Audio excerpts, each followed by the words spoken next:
If you are having pain in the front of your hip, this is the first thing that I would do and why.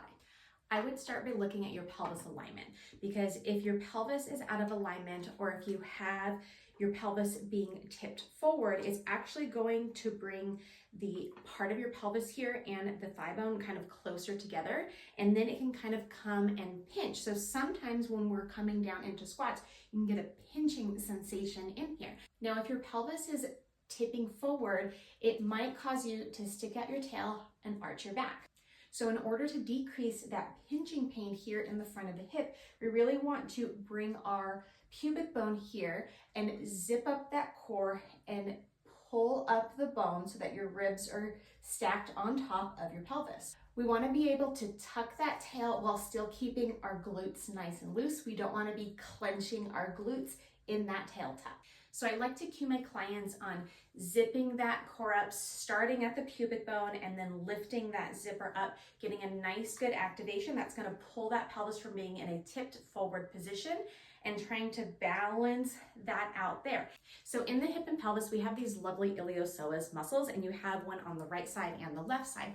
A lot of times we find that we're asymmetrical, and so one might be pulling more than the other. The iliacus muscle comes in and attaches to the inside bowl of the pelvis, and that psoas muscle comes up and attaches to the front of your spine.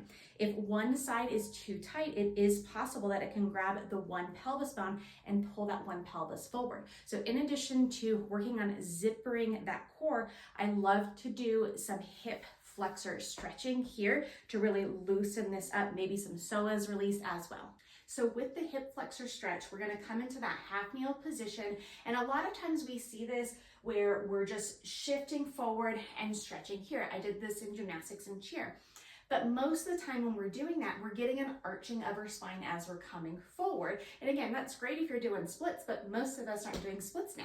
So instead, I'm cueing my clients to give that zipper core to tuck the tail, maintain the tuck, and then shift forward. I'm not going to be able to go as far, and I'm going to get a little bit better stretch here in the front of the hip.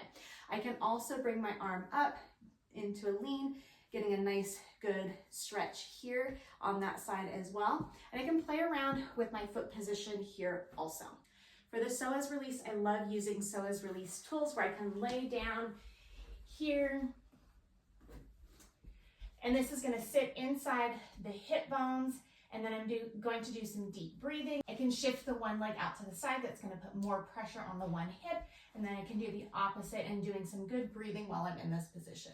I have more great tips coming your way, so make sure that you like and subscribe for more info.